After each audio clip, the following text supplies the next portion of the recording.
สบายดีสบายดี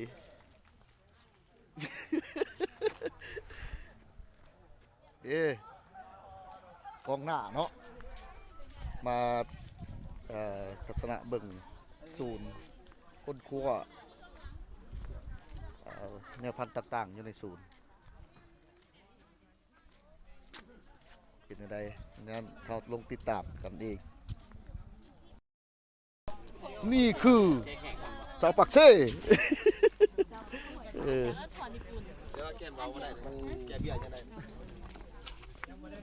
เดี๋ยวสมมากเพียงอันนี้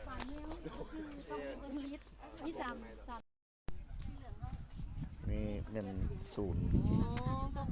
มักทั่วเหลืองโอ้ต้มแกมเบียร์ว่ะทีมงานทัศนศึกษาโอ้ได้จักเดือนเลยอันปลูกวันที่10 เดือน 10โอ้พอดีเอื้อยมาแล้วก็ปลูกวันที่10 เดือน 10เนาะแม่น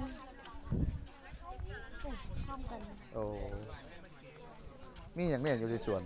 หลายแนวบะเส้นเขียวตัวเขียวอ่ะเขียวเสร็จแล้วเขียวมันก็บอกอันอื่นกันยากว่าอันต้มแก้มเบียร์ว่ามันทั่วยังส่วนต้มแก้มเบียร์เนาะเขาแช่แข็งเขียวๆเห็นแม่นอันนี้นี่แหละถุง90,000พุ่งเด้อไม่ได้มันคือนับแต่ไม่ต้องพูดที่เป็นน้ำหนาวอยู่จะหดๆเลยถ้าจะแพงเสือเจ้านี่จะไปถูเอายังบ่สนใจเรื่องเขาควรไม่รอดมันเจ็ดด้วย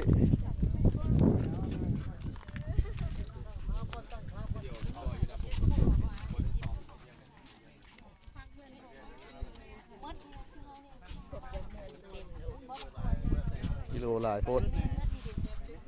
โอ้พวกใหญ่ไปสามมากน้ำหลักเด้อก็ได้เอาถุงใหญ่มาแล้วโอ้ฮอนเนาะเข้ามานี่เนาะมากเพียงอันนี้โอ้มีก็มีปลูกแนวพันธุ์พระเจ้าพระสังใส่น้ำมากเลยแบบพดอันพันธุ์ท่อน้ำเลยสนใจเลยข้ามเลยเด้อสนใจข้ามเลยไปเลยอย่างข้ามเอาแหละพอดีเขาข้างไว้ในจำง่ายเลยได้ขายมากยังก็เงินมากยังเลยปีเคนตาลุดบ่ปีนึงปลูกเลยจักครั้งปีนึงอ่ะเคนตาลุดเด้อดูแค่ปีนึงปลูกได้ตลอดเลยปีนี้ปลูกได้2 ครั้งนี่2 ครั้งปลูกได้ตลอดสเปรย์น้ำใส่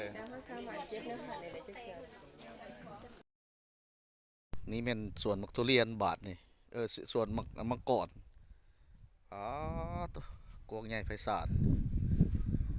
สวนมังกรไม่เว้าเลยเรื่องงามกวงหลายเป็นไงเธอดิในไงเธอ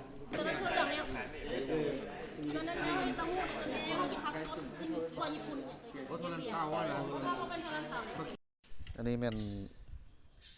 ตัวเป็นแนวพันธุ์ของศูนย์ทดลองเนาะเป็นมีแนวพันธุ์หมักถั่วเหลืองถั่วหมักน็อตหมักสาลีหมักคัตตลุดหมักแตงคัตตลุดศูนย์ใหญ่เนาะพี่น้องเนาะ